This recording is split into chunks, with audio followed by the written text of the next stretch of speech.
My name's Martin James Bartlett. I'm from Essex and I'm a concert pianist. I first started at the age of 6 with my mother teaching me.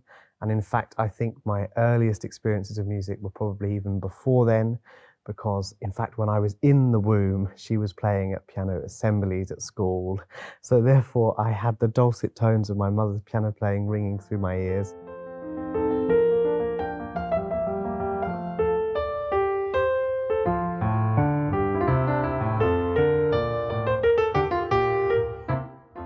At the age of 7, I went onto the Royal College of Music and I've been there ever since. I'm now 24 and I'm just embarking upon an artistic diploma there.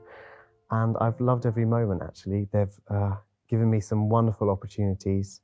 I've been lucky enough to perform for Sir Andras Schiff, and through that masterclass playing Schubert for him, which was unbelievably terrifying, but so rewarding. I've then been to Salzburg and played for him at the festival there, the Genome Concerto, and he's given me a wonderful masterclass on that. And also I had the immense privilege of performing under Bernard Haitink's baton with my peers in the symphony orchestra. So all in all, it's been an absolutely wonderful time.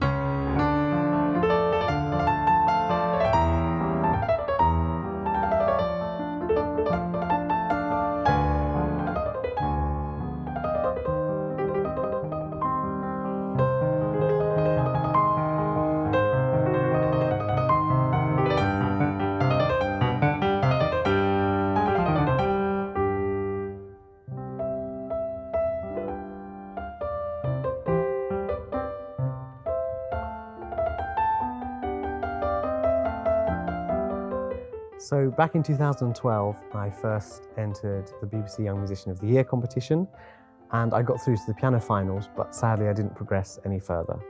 And after that, I enjoyed the whole process, but I was unsure whether I really wanted to put myself through the stress and all. It's incredibly hard work to get everything ready, all of the different repertoire, get your concerto ready.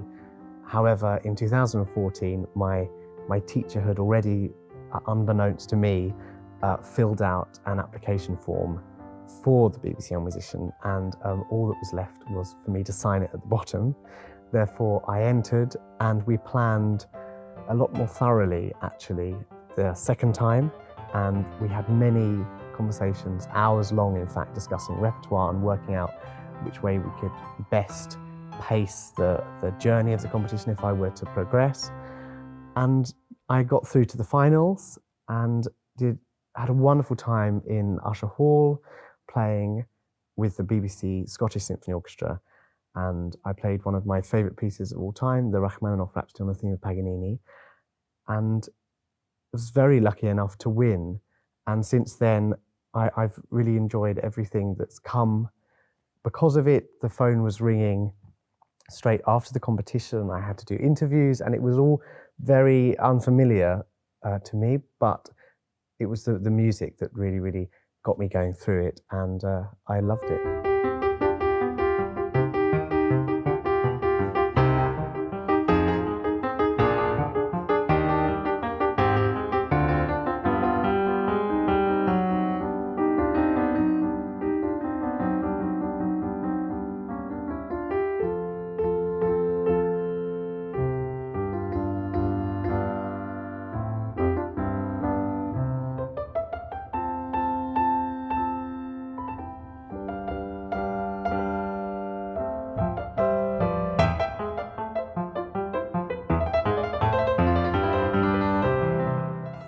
Last year, I signed an exclusive contract with Warner Classics to release some albums.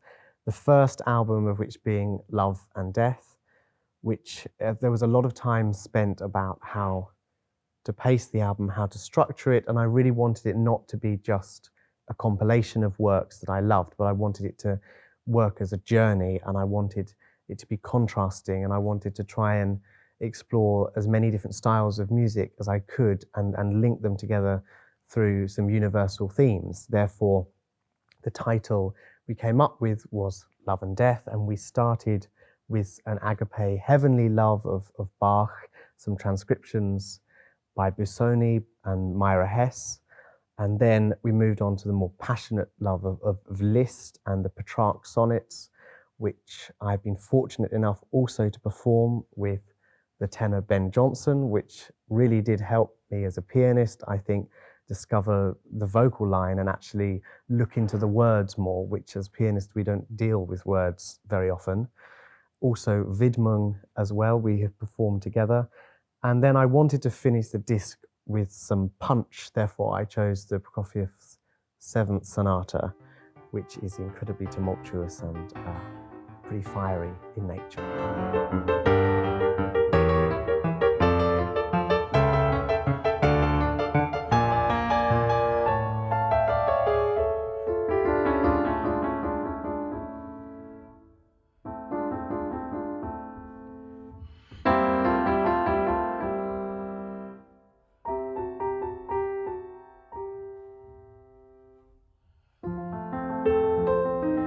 The recording process overall was very rewarding. I was lucky to work with someone who I'd known for a very long time, the producer Stephen Johns, and he has been at the college in his role of artistic director since I was there from a very young age.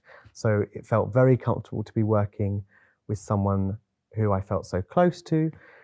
Also, we had a beautiful venue, which was a wonderful church, St. Jude's, and it had beautiful stained glass windows and sort of this wonderful art, being surrounded by wonderful art and architecture whilst you're playing this beautiful music, especially Bach, is very, very inspiring.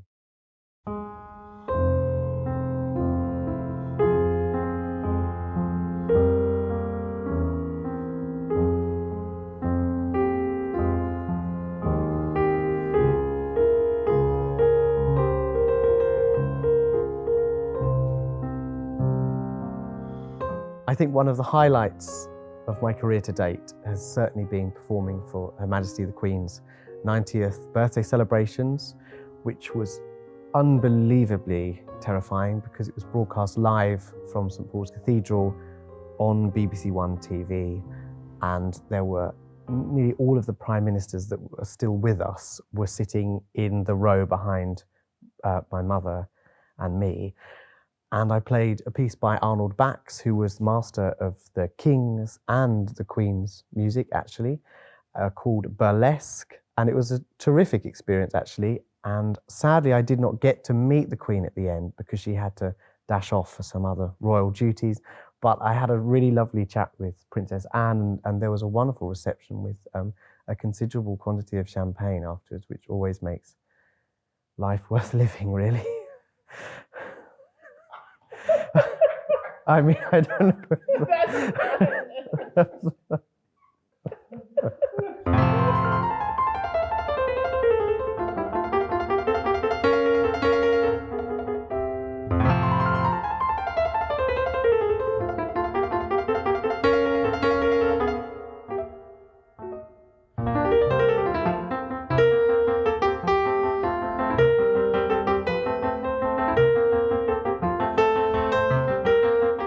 One of my real highlights has been going over to New York and auditioning for YCA. I stayed with some wonderful friends. Actually, they had an Airbnb and I stayed with them, and we've now become very close friends, and it was such an immersive, wonderful experience, and I'm pleased to be going back to America, hopefully relatively often, to do concerts. Also, Japan is such a marvelous place. Everyone is so very kind and very generous and look after you so well. It's always an absolute pleasure to go to Japan.